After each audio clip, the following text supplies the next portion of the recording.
This is Raised in the Woods. My name's Joel Clayfish, sitting alongside co-host Ellie Lawton. This show will blow your mind. It'll blow the lid right off your dumpster. That's a fact. And with the storms we've been having lately, that is a possibility. Yeah. Tornado watches and warnings in the Midwest, so be safe out there, folks. This is the time of the year to get prepared. Ooh. I'm talking about getting prepared for the fall harvest of animals. Hunting seasons are around the corner. Get prepared for the harvest in your gardens. And this week, lucky enough to have her back, Brandy Rondinelli is here, the world-famous homesteader with more than 1 million followers across all social media platforms. My goodness. That's so many what people. A get for us. Why don't we mention that Dan Tim is here? Oh, hey, everybody. Dan Hi, guys. Dan's bringing up the rear. Good to be here. Dan is here with his mustache and beard like he always has. I know. Well, Dan's very important this week. Okay. Dan's always important. To some people, Well, yeah. Dan's very important this week because he's going to give us some tips and tricks on how to be prepared for upcoming archery season. Oh, I can't Hey. Yes, in the great states of Wisconsin, Michigan, Minnesota, Illinois, and Iowa. We are about a month away only. Yeah, Which that I came like to quick. say is 30 days or 30 sleeps away from being able to get out there and goose hunt. In Wisconsin, you can teal hunt. And the archery seasons are starting in a lot of these So states. exciting. I couldn't be more excited about that. And I'm going to go right. First of all, Brandy Rondinelli, who is a world famous homesteader, literally has made her name and her brand. You've made your brand, Brandy. Hey. Out of homesteading. She makes her bread with her brands. Yes. That one didn't go. That was great. I was had trying several really hard there. levels. My brain was like, that too many bees. I can't get it out. She makes her lettuce by growing her own lettuce. Yep. No. That worked too. It worked too. I liked it. Thank you. I appreciate. If I could only think of what's Dan's a good She sport. makes her dinero from digging. No, I don't have anything for dinero. no. I don't even know why you went Spanish on that. I'm not sure. I just simoleons from simoleons. No, She that makes her doesn't- bread from baking bread. Yeah, I think that the chef just She's, said that. oh my gosh, where was I? Brandy. Hey Dan, thanks for coming. We'll I'm see you gonna take next a year nap. at tryouts. Brandy, I'm pretty sure we could leave in 2 hours. We'd come back. They'd still be doing this. Yeah, that is a fact. Brandy, you are one of the largest homesteaders on all of the internet, and you reside right in the middle of the Midwest. We're going to get into how you grew your following, what you do. We had you on last week. Really appreciate you coming back. I want to start with the show with our wilds of the week. Oh yeah, let's get wild. Let's get wild. The thing that I did this week was got my bow out of its bow case. Wow. Getting ready to start shooting it because I think too many people wait to the last minute. And now in the middle of the summer is the time you should be scouting, meeting landowners, making those connections and relationships. So I got the bow out because you need to actually physically do some of these things or they never happen until the day before and then you're screwed. Dan? I'm so proud of you, Joel. I reversed my. Jeez, thanks, Dan. Yeah, so Wow. proud of you. If you guys care, I reversed my bow preparation this past year. I don't know what that means. Say more. Well, I didn't really go out for bow hunting. So at the end of the season, I went and had my bow all spruced up and ready. So now I'm ready to go for this season. Well, you didn't have to wait in line to have it done, I bet. I didn't. It was awesome. It was so great.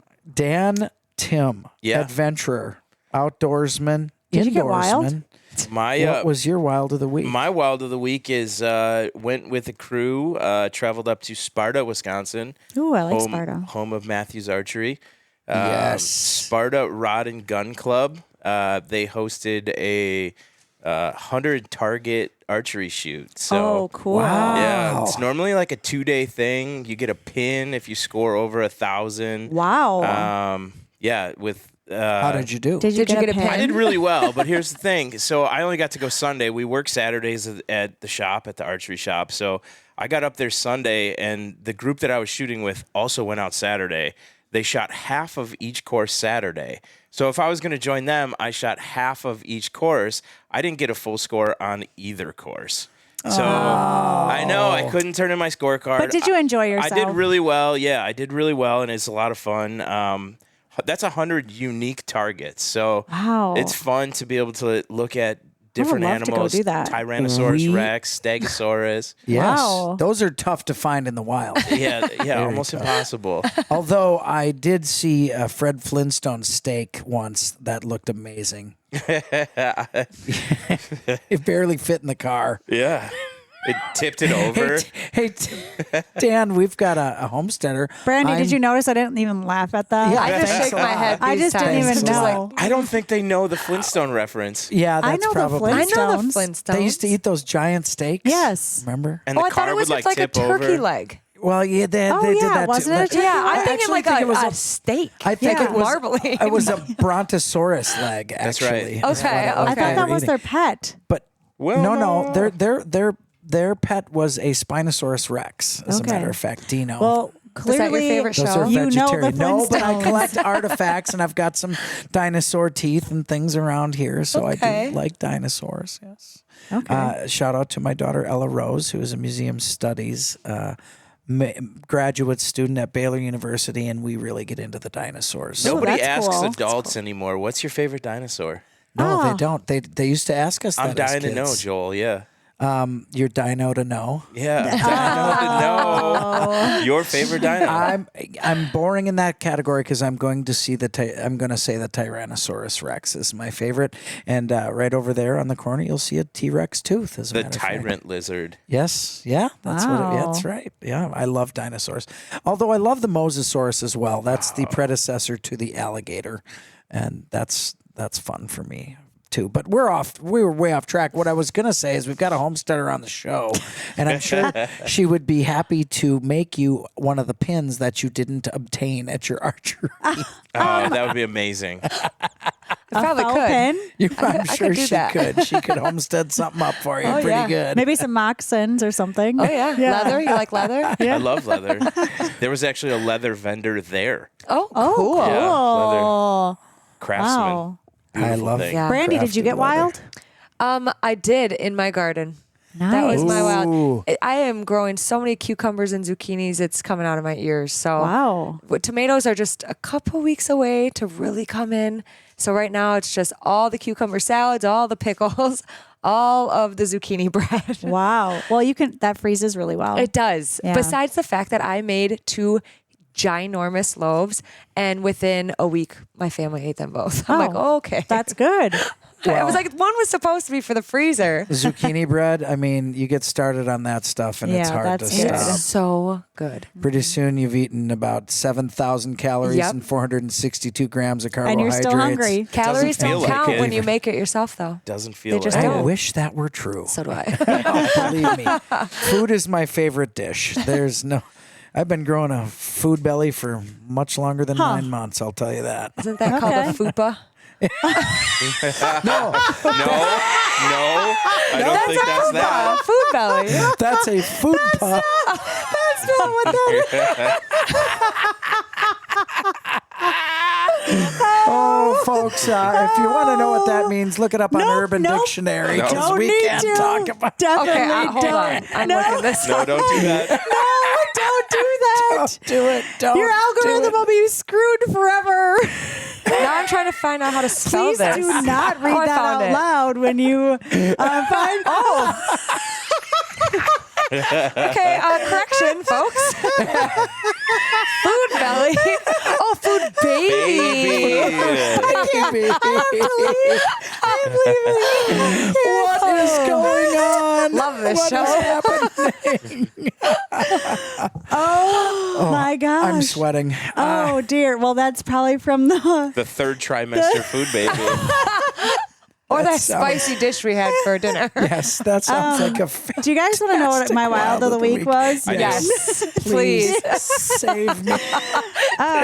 You guys, we have to get serious for a moment. Okay. So we've been talking about bow hunting for a little bit. I can't get serious. Let's just be honest.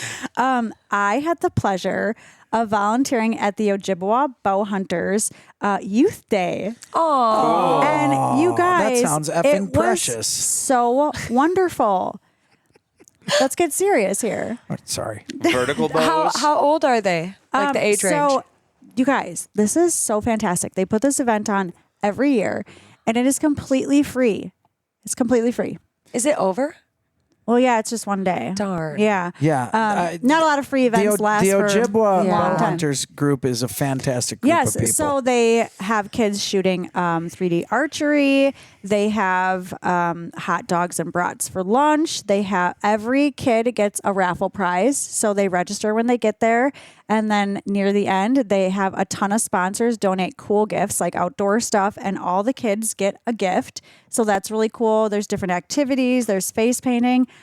Did you do face painting? Oh, even better. I had the pleasure of helping the kids paint T-shirts. Okay. So my job was to, now I volunteered with the Women's Hunting and Sporting Association. So there was about a half dozen ladies from our group that was there volunteering. And I got to be at the table and help the kids stamp their T-shirts with paint. So we give each child 6 bowls of paints and paintbrushes. I would have given them What only could go camouflage wrong? colors. And then the Ojibwa has all these really cool stamps, all different woodland creatures, tracks, like turkey tracks and deer tracks and everything, and trees and leaves from the state of Wisconsin. So the kids would come up and design their own T-shirts, and it was so fun. That's cool. And I was lucky enough to have one boy come to my station, and he stayed for 45 minutes because he wanted to stamp all of the stamps on one T-shirt. And you know what? He did. And his T-shirt looked really cool, and all the kids were having a great time. It was a great event. So if you missed it this year with your kids, look online and come next year, because there was not an upset child there. They were having I just the bet time of their not. life, running awesome. around in the grass. They have a little playground there. Like I said, there was food and painting and archery and No screens. No Yeah. screens. No that, screen. Dan, God bless that 'em. is the key. I looked around, and the adults and the kids, hardly Nobody anyone was was on their phones. Yeah, I didn't see any kids walking around with iPads or anything. They were hands-on the entire day. And the event was, it was 11 to 4, 11 to 3, 11 to 4, something like that. I forget, but it was a great day. That reminds me, though, one of the reasons we do this show is to help you get into the outdoors. Get off the couch, get off the TV, turn the TV off, put your phone down, and experience life in 3 dimensions. That Learn is a new what skill. it is about. Yes, learning learn a a new skill. And we're losing fishermen, we're losing anglers and hunters and outdoors folks by the dozens of thousands every year. And events like this, as simple as that event is, really can spark an interest. Take a kid hunting, take a kid fishing, show a kid how to grow a vegetable or pick some wild vegetable and make food out of it. That's one of the cool things about Raised in the Woods. When we come back, I'm really excited to continue talking to Brandy. We're going to learn how she grew her following and what are some of the greatest things you can do with homesteading. This is Raised in the Woods.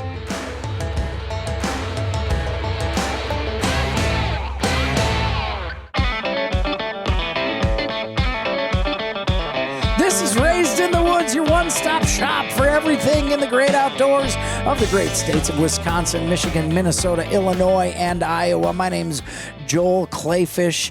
I get to captain the ship, and the rudder of the ship is next to me, Chef Ellie. Why am I the rudder? I don't know. Wait, I don't know The boat rudder parts. keeps What's the the boat rudder? The straight. back. It's The rudder steers. Great. The rudder steers the boat. Just Right. below the poop deck. I'm It's a real thing. It's a real thing. awesome. Not Well, every boat has a poop deck. No, but the Titanic did. And how did that work out for him? Not very well. Yeah, where's the rudder in that ship? Well, I think one of the problems was they hit the iceberg and the rudder broke off. Yep. Oh, rudder. Elliot is one of the most important components of a ship. Well, that makes sense then, Yeah. Dan. Yes. It's a See, you compliment. he's taking a compliment, and it's a compliment to be the rudder of a ship. All right.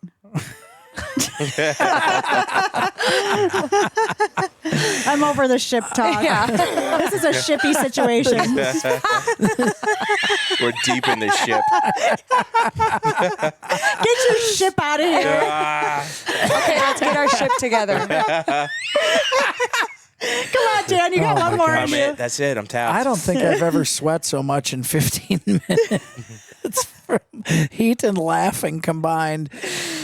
We've got on the show Brandy, who is a world-renowned homesteader. And you know this because more than 1 million people on Earth follow her, pay attention to her posts on homesteading. Or just straight up stalk you. Either way, it's fine. Yeah, stalk you, criticize counts. you. You were Criticize talking for about sure. the criticism you get. I want to talk for a while about the whole social media thing, how you started into it, how you blossomed in it, and how you ended up gaining such a following. I swear on there a lot. Really? Swear to God. I swear. Keeping I it do. real. I'm Well, a the very... stuff I watched, there wasn't particular swearing, but Keep going. I post every day. how did you? At what point? I mean, you've been doing this for more than a decade. Yeah. How did you say to yourself, "This is what I want to do. This is what I'm going to bring my message of homesteading to the masses"? I really didn't, to be honest. I had no idea it was going to be like this. I actually don't really like to be the center of attention. So it's kind of weird. For me, I'm more like the person behind the camera type. So honestly, I just started sharing little bits of my life as like a creative outlet. Something that I find fun and enjoyable, I think is pretty, and I thought other people might think it's cool too. And honestly, I was like, if you don't, whatever. And I think that's why I made it as far as I did. Because you didn't care. I didn't care.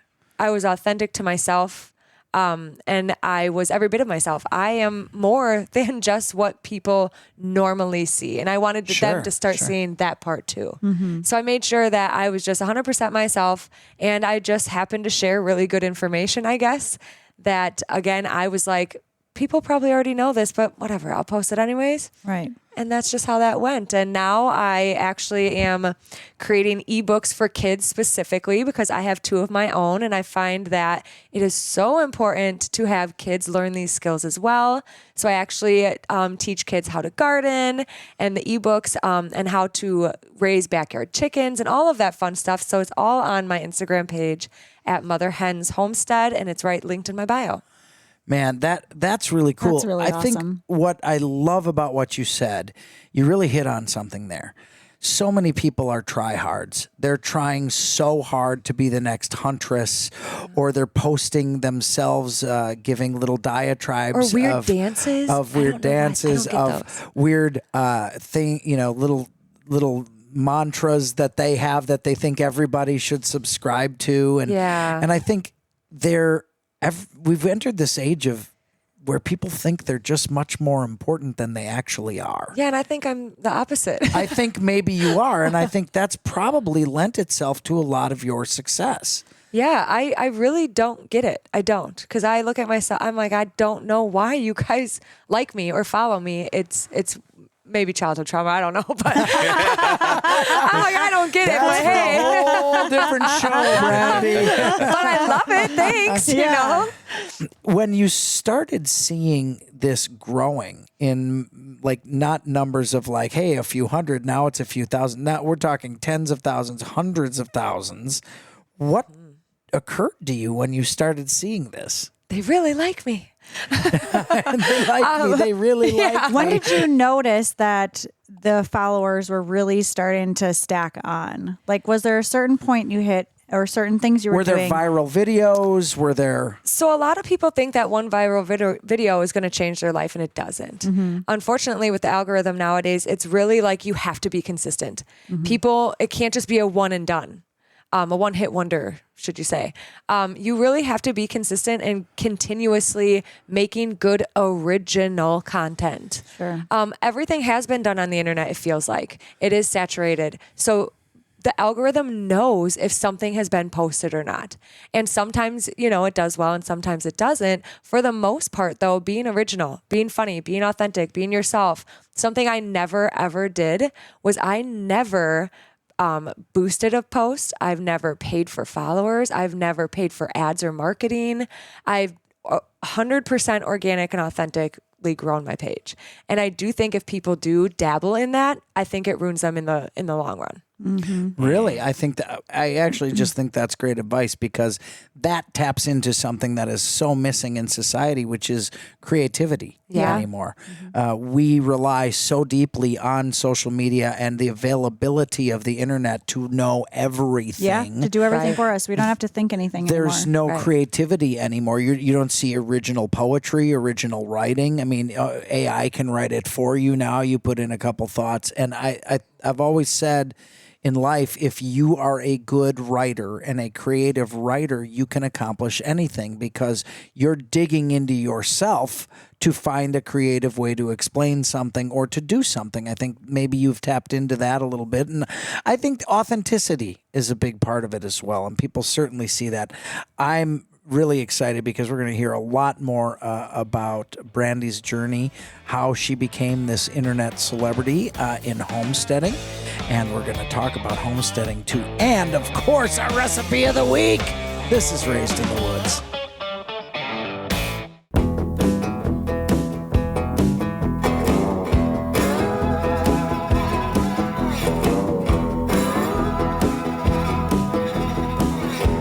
Raised in the Woods is the biggest outdoor show in all of the Midwest. I think it could be. It's the biggest to somebody. Gary Fluid, our number one Shout out to Gary. thinks it's the best Hey, and Gary. the biggest. I think it's the best. Yes, Brandy has more than 1 million followers, and she thinks it's the best. So You know it's what? got to be. If we think it's the best, that's really all that matters. That's all that Yes. matters. All we care, we don't even care for the best. We just care that we at Raised in the Woods are helping you to find ways to get off of the television, off of the couch, put the phone down, get outside, Be live your best. in the Ooh, outdoors. yes. To be your best, as Dan Tim, our outdoor adventure series buddy, has to say. We're going to get Or- to you in a minute. Or you could be your besto, which is giving a little tease for our cooking segment. I like it. I like it. So hang So on we for can put that out there. Well, our guest today, Brandy, has a cookbook out. Yes. I do. It's from Garden to Table cookbook. So it's super easy, super simple recipes. How can people find your cookbook? Go to Mother Hen's Homestead on Instagram, and it is linked right in the bio. love Super it. easy. All my ebooks are in there. I want to be clear, too.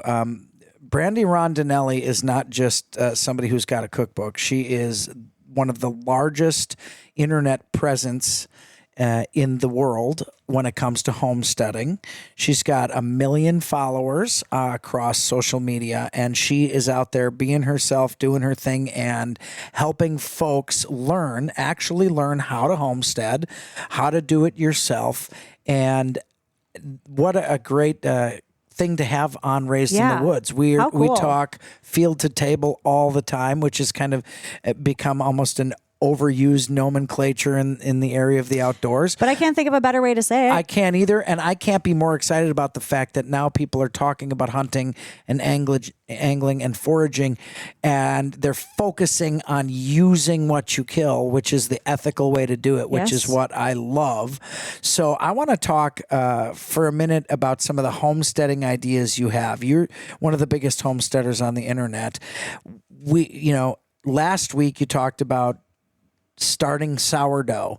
What are some of those things that the average person doesn't realize they can just do themselves, but they can do it fairly simply?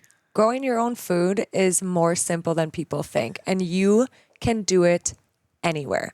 Really? I taught high schoolers a 13-week summer course last year on this specifically because everybody thinks that to grow your own food, you need land. You need lots of land, yeah. and that's just not the truth. First off, my whole Okay. homestead is on 1 acre. Oh, What? wow. 1 acre, my What? whole homestead on. My ducks, my Interesting. chickens, my meat birds, my garden, everything. Wow, don't tell the town that. Right. Your meat birds. Yes. I never thought of calling birds meat birds, but I guess That's when what you call chickens, meat birds. if they're not laying if they're not layers. birds. Yes. Yeah. Okay, I'm learning something else. I learned how to make a sourdough starter, and I learned that there are meat birds and laying birds. Joel heard meat bird, and he's like, "Yep, that's my Well, style." but I have Most birds for Joel. Yes, most Yeah. birds that I harvest end up being meat birds. But I will tell you this: I would struggle if I had my own birds because I love eggs so much. As an Italian, I mean, there are eggs in just about everything you cook, and I don't know if I could give up one for the other. But You don't. Yeah, You don't. the meat birds don't lay eggs, and you butcher them within 8 weeks. so Yeah. the meat birds are the male birds. Nope. The male No. birds are the roosters. So this is a little thing that people don't understand is chickens, all hens lay eggs. Not all of the eggs are fertilized. fertilized. But when a rooster fertilizes them, they still lay like normal and you can still eat them like that. Sure. It is only if you incubate them or let the broody hen sit on them for a long period of time, actually 21 days, then they become a chick. They develop into a chicken. Right. Yes. But some people really think that in order to get eggs, you have to have a rooster first. And that's not the same. Think about like a woman's cycle, really. It's the same. No. See, Joel? You release the egg. Yes, it Try is. not to. Dan, Sorry. Dan, This is I know we're it's gonna have to happened. take you a little past your 4th grade humor for a minute into the world of the birds and the bees Okay. and the chickens. That's funny. Yes, and so most of the eggs that people are eating from the store are unfertilized eggs, I'm guessing, or Right. Because they also sit on shelves for a long, long period of time. yeah, and that as a homesteader bothers you. I It can see by bothers- the I look can on see your her face. She had a hard time just saying that, actually. Yeah. And then to stop it there. Yeah. It does bother me a lot because chickens are so easy. They're so easy. They give you food. It's getting in touch with that. It's not harmful to the birds at all. But it's getting in touch with nature and how the world is intended to be and becoming more self-sufficient, which is like what I think everybody should learn to do. Yeah. No doubt about it. They're good skills to know. They are good skills. Listen, I could talk about this and learn from this. I could put on my education cap and learn from this for hours on end. If you had to give 3 basic tenets, if I say I'm not really a homesteader, I buy everything from the store, from cleaning supplies to every piece of food that I put in my mouth, and that's not me. I eat. The only meat I eat is meat I harvest. awesome. Fish that way too. But what if somebody has no idea how to start? What are 3 things that they should consider doing if they want to start? You just said they don't need a lot of space. They don't. You can container garden in an apartment and still grow Really? your own food. Because vertical gardening would be really useful in situations like that. You can grow strawberries from any ceiling or porch. She's looking at your anything. ceiling here in the Yeah, studio, you so gotta I'm start thinking you getting can get some some strawberries in here. up there. But my number one thing would be to, if that's not something you do yet, befriend a local farmer. You need to be Really? going to your local That's farmer. great We need to advice. start normalizing, instead of going to a grocery store, why wouldn't people go to their local farmer? They have everything you need. They certainly do. They certainly you do. can buy your meat from a local farmer. I buy a half cow. I don't raise cow. So whatever I don't raise myself, and if I do hunt, so I do eat, what I catch. But also I get a half cow from my local farmer. Tour your farms. You obviously want to make sure it's, a good one to your standards and stuff. That is really great advice. I hadn't even thought of the fact that we're living here in the Midwest, in the heartland of agriculture. I get to meet so many farmers through scouting, knocking on doors, trying to get permissions to hunt and fish and forage. But that is something that's right in your backyard, and it's really easily accessible to you. But I don't think I think there are two things that stop people from a much more natural lifestyle. That one is not knowing, and one is the fear of rejection. I think people are always afraid to ask people for things because they're afraid of being told no. And what I always say is, if you don't ask, the answer's automatically no. Right? I think it's intimidating for people to pull in a random driveway and go knock on a door to your farmer and start discussing these things. So I've had a couple situations like this, and people have asked me, because I grew up on a farm. I always tell people, go to one of your local farmers markets. In the summer in Wisconsin and the Midwest, we have fantastic farmers markets. It's less intimidating to go to a farmer's market and walk up to somebody's tent or booth and say, hey, can you tell me about your lamb here, or your goat, or your beef that you're selling, things like that.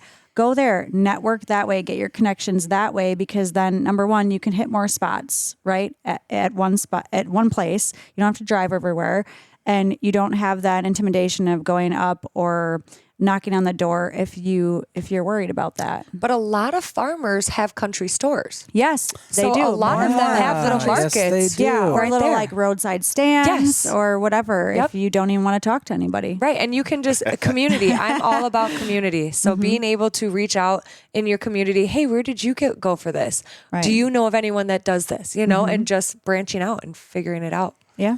And speaking of community, if you want to start down the road of homesteading, you don't have to go it alone, do you? Absolutely not. I mean, this is a very... I trade and barter all the time. Come all the on. time. I give I my love trading neighbor stuff. I give my neighbor No, she's not eggs. trading baseball cards, Joel. I don't... I trade services as well. So I trade eggs for raw milk. And we switch. And then I also trade like things in my community to help support other local businesses. I'll trade my photography skills. And I'll trade them with that, or I'll bake something, or if they don't have cucumbers and my zucchinis did good or whatever, we'll trade. So say my tomatoes did terrible, but somebody else has had so much more, but I did well in cucumbers and they didn't, we switch. The and weirdest then trade. you get together and make the greatest Greek salad ever. Oh right? my gosh, yes. Do you guys want to know the weirdest trade I've ever done? Yes. I traded a gal my treadmill one time for a bunch of alpaca meat. Wow. Get out of here. That is awesome. And based on how much people use treadmills they buy, you ended up with the healthier deal out of that. How much meat are we talking? I mean, it was a healthy amount because it was a really expensive, like super high tech treadmill. I had gotten it and put it on the top floor of my house, and the thing was like 800 pounds. It took my like gosh. 3 or 4 guys to move it. And I met this woman, and she actually had been diagnosed with an illness, and she needed to start walking more at home, and she couldn't drive anymore. But she and her husband raised alpacas, and I don't even remember how we got connected. But she's like, "Yeah, I'm looking for a treadmill," and I'm like, You have alpacas. "I have a As a matter treadmill." of fact. And she's That like, is "Well, awesome. I'm kind of short on cash," and I was like, "Do you have alpaca meat?" She's like, "Yeah, I do." So I traded the treadmill for the alpaca meat. It was the best trade of my life. How was alpaca? Oh, it's fantastic. really? Oh, so good. When Yes. she asked, where's the treadmill, did you say alpaca that up for her? No, but I wish I did. Go back. Dang it. Yeah, it was so cool. She got to Oh, my use, goodness. just like you're saying, she got to use something that she didn't have that she needed. And I got to dine on some really healthy meat that was farm raised by a local farmer. I wish more people would do that. People are scared. And Yeah. like they feel embarrassed. Yeah, I don't know why. It's so interesting. It's like, when you go shopping at Goodwill, I still do that. Yeah. Thrifting all the way. Yes, Yes. absolutely. People just, I don't know, they think it's weird. I think what has happened, and part of it is to blame social media. Not you, of course. You're the golden gem of social okay. media. But what has happened is we are so afraid of what everybody else thinks of us all the time that because we're afraid it can be exposed to other people. So we're kind of afraid. But one of the biggest lessons I've learned in life is be okay laughing at yourself. Be okay with exposing yourself, because you will never take those adventures and you will never be on your deathbed and say, I'm glad I didn't do it. 100%. So take those kind of opportunities. If you go into everything with a learning mind, yes, you're more open to things, and you're willing to, when you admit, hey, I'm learning, then it's not so embarrassing when you're not the expert, right? When you don't know the answer, and that's okay. And a lot of a lot of people, myself included, sometimes it's embarrassing to say, well, I don't know that. But and we're all learning. But we're all you should learning. always It's learn not. for Yeah. your entire Yes. life. Entire life. Your whole Absolutely. entire life. The more you learn, you need to learn. No doubt about it. I'm telling you, don't be afraid to ask, because the only stupid question is the one that's not asked. And that was told to me by my third grade teacher, and I couldn't agree with How that do you remember more. that long ago? I don't. Certain things stick with me. I That was can't like 100 remember. years ago. I can't remember what I ate for lunch, but Dinosaur. that I can remember. A mocktail, I think. Dinosaur. Hey, the cooking segment's coming up. I'm really excited to get a homesteader cooking segment, and I somehow think that it's going to relate to something that Chef Lawton already talked about. We're going to do that, and we're also going to poke down Tim real quick about what you need to do to get ready for the bow season, which is definitely right around the corner. Dan, Tim, are you ready? You better I'm be. ready. This is Raised in the Woods.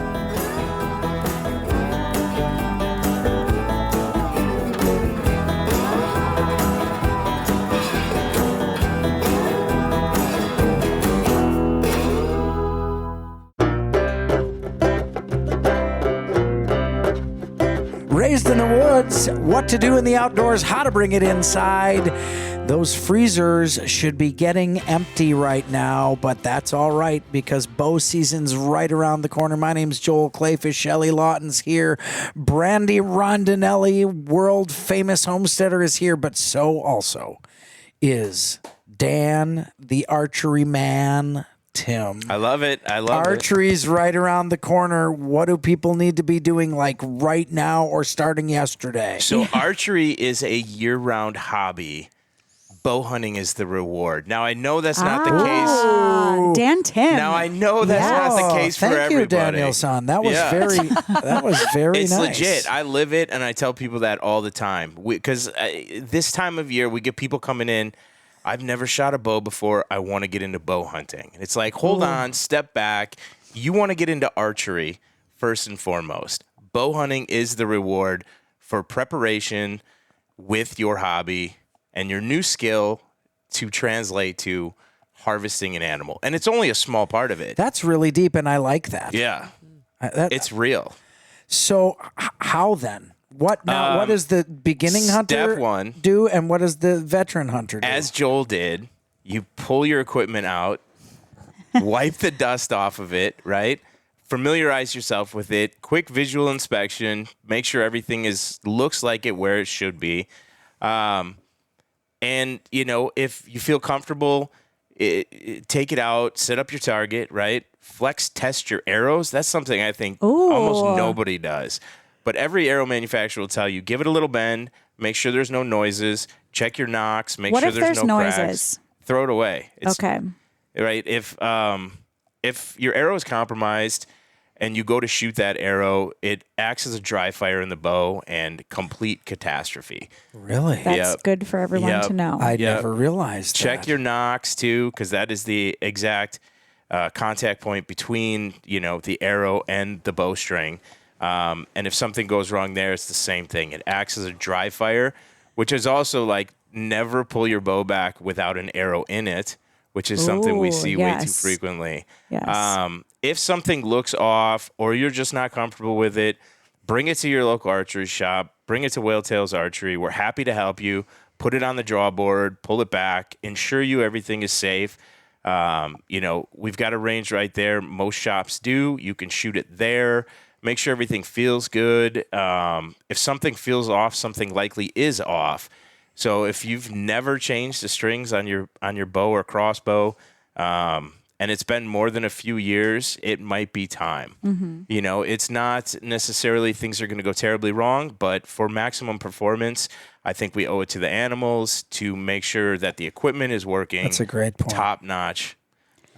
Whenever my bow sits, if it sits for more than like 4 or 5 months without me touching it or shooting it, I always take it in. Right? Why not? Because number one, I'm scared that like something's going to happen when I'm shooting it, and I want to make sure it's up to the best quality it can be for when I'm actually hunting, because you hit that right on. A lot you of hit times that you get that one bullseye. chance. Hey. Yeah. You get that Right. one chance at the deer, and for me, harvesting that doe is as gratifying, important, and fantastic as the 30 point buck for Sure. me. 100%. Because appreciating that harvest on the dinner table is quintessentially the full circle of life, and it is my most satisfying existence is taking something from field to table.